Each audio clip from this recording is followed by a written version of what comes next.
One thing I've noticed about OWU in my 3 years here so far is that it has a lot to offer in regards to diversity and representation of different people from different cultures.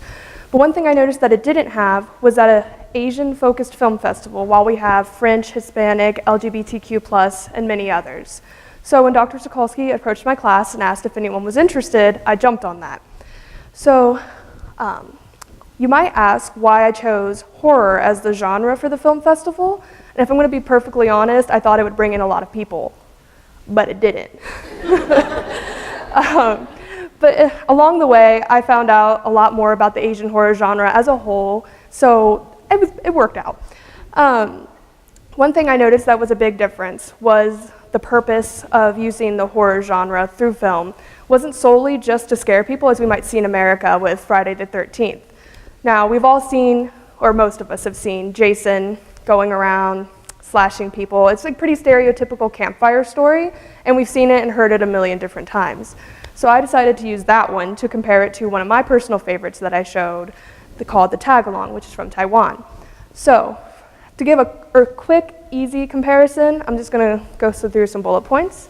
For Friday the 13th, we see that the main villain or evil force is just a homicidal slashing maniac going around a campfire with no particular target. Whereas in the Tag-Along, the malicious force, if you want to call it that, is these vengeful forest spirits that are coming to replenish life that was neglectfully taken from the forest by cutting down trees that was not necessary or things along those lines.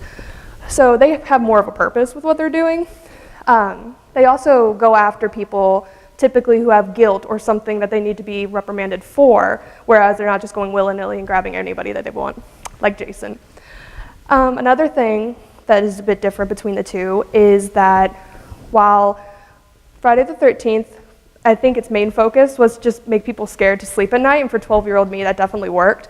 But with the Tag-Along, it has a lot of cultural and historical significance from Taiwan. For example, with the Japanese occupation, we see a lot of the Shintoism effects on this, where it is the vengeful spirits from the forest that are coming. We also see a play on societal roles for women that we typically see in horror films. In this movie, The Tag-Along, it was a female lead. She was the one doing the saving. Like, her boyfriend was the damsel in distress, which I really liked personally. And she did not want a stereotypical family. She wanted to focus on her career.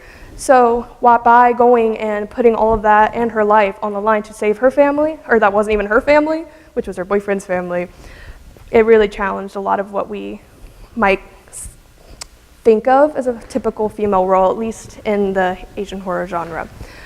Another thing that I noticed that was similar to the two was that at the end, neither of the malicious forces were executed or thwarted completely. Now, for Friday the 13th, that was more to spur on a franchise because Jason comes back again and again and again, and it's just kind of gets tiring. But with the Tag-Along, it's more of along the lines of this common ideal in Asia where nothing really is wrapped up in a nice little bow in life, so why should film portray that? So I have a quote that I think H.P. Lovecraft put it perfectly, that it is a mistake to fancy that horror is associated inextricably with darkness, silence, and solitude, because there's no one way to create horror and there's no one way to convey certain messages.